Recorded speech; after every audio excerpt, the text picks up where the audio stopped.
조갑제 TV 시청자 여러분 안녕하십니까? 2020년 11월 26일 오후 4시 반입니다. 어젯밤에 한국 시간으로 어젯밤에 아르헨티나 부에노스아이레스에서 디에고 마라도나 선수가 심장마비로 사망했습니다. 60세였습니다. 마라도나 하면은 아마 이 사람이 축구하는 모습을 안 본 분이 없을 겁니다. 특히 1986년 멕시코에서 열렸던 월드컵의 준준 결승전에서 잉글랜드입니다. 잉글랜드를 상대로 2골을 넣는 장면은 세계 축구 사상 가장 유명한 장면입니다. 후반전 시작해서 한 6분쯤 지났을 때 이 키가 165cm밖에 안 되는 마라도나가 점프를 해가지고 골을 넣었는데 금방 봤을 때는 헤딩을 한 것 같았어요.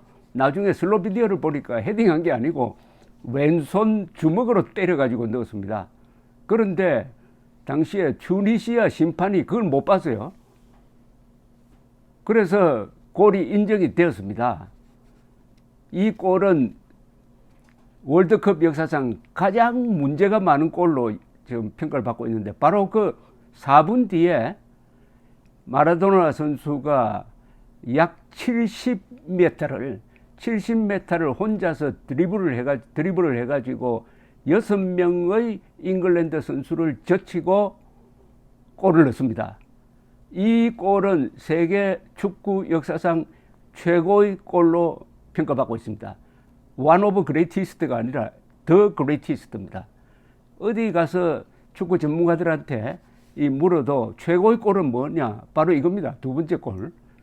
그때 결국 2대1로 아르헨티나가 이겼습니다.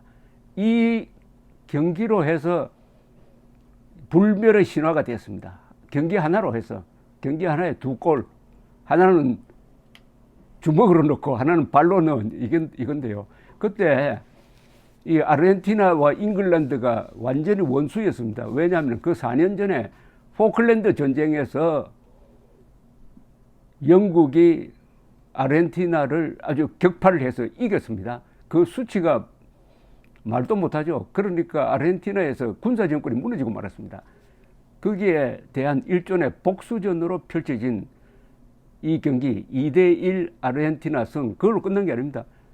그 다음에 결승전에서 당시에 우승 후보로 꼽히던 서독과 붙었습니다. 당시에는 독일 통일되기 전이니까 서독과 붙어서 3대2로 마라도나가 이겼는데 이때는 골을 넣지는 못했지만 패스한 걸 받아가지고 그러니까 어시스트를 한 거죠. 다른 선수가 집어넣은 게 결승골이 되었습니다. 스코어 3대2. 어떤 한 선수가 월드컵에서 이렇게 압도적 영향력을 행사한 것은 마라도나 뿐이라는 평가입니다. 그때 이 20대 초반의 마라도나는 주장이었습니다. 이 팀의 주장이었어요. 아주 리더십도 있었습니다. 그때부터 마라도나는 이 세계 축구 팬들로부터 완전히 우상이 되었습니다.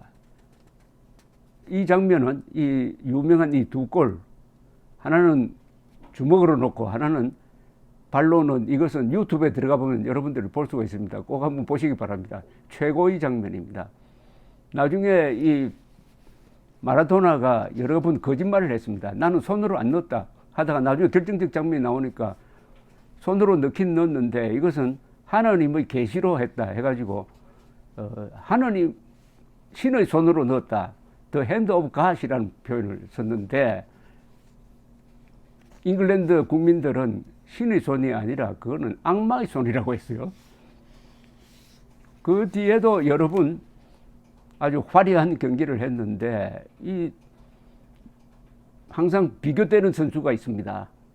마라도나와 비교되는 선수가 브라질의 펠레 선수죠. 펠레와 마라도나는 완전히 다릅니다. 펠레는 아주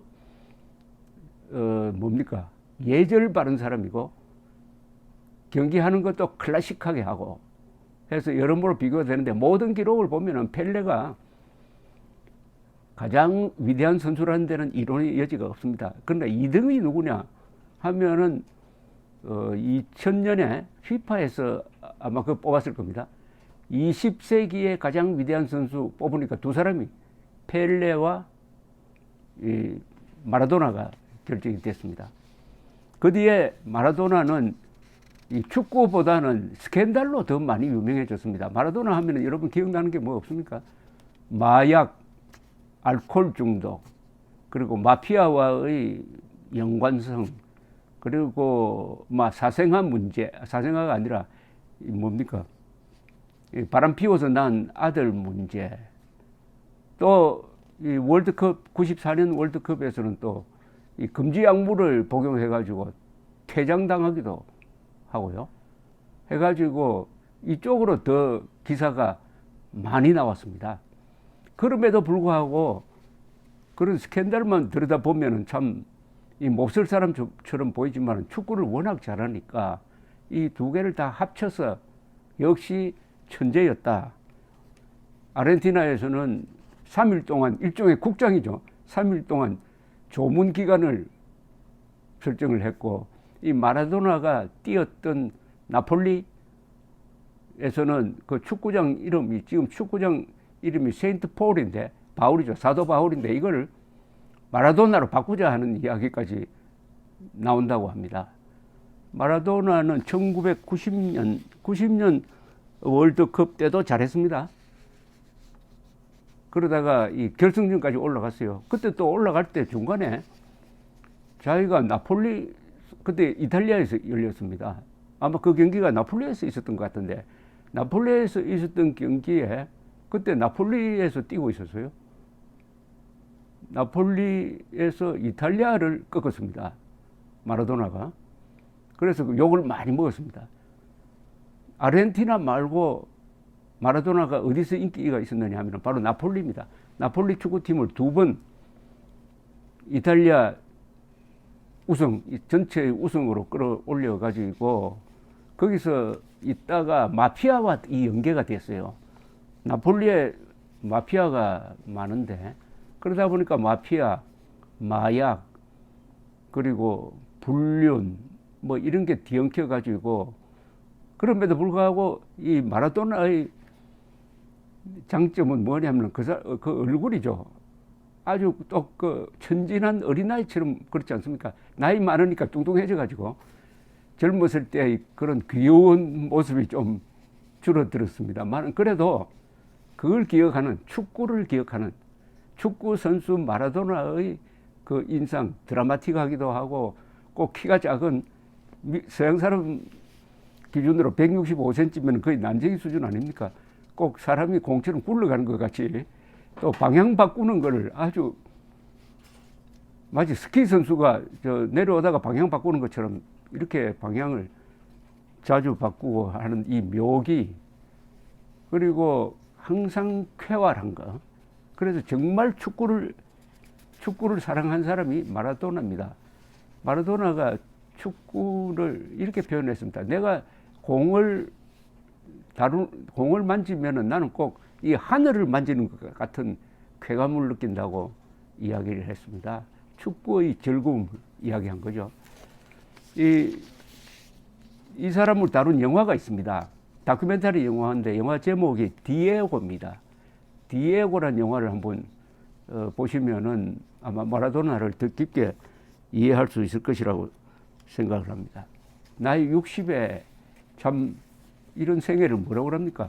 화려하기도 하고 말썽꾸러기이기도 하고, 그런데 어쨌든 수많은 세계 축구 팬들의 관심 속에서 1986년이니까 한 몇십 년 동안 항상 뉴스를 만들었던 마라도나의 죽음은 사실은 이게 어떻게 보면 영웅적 죽음입니다.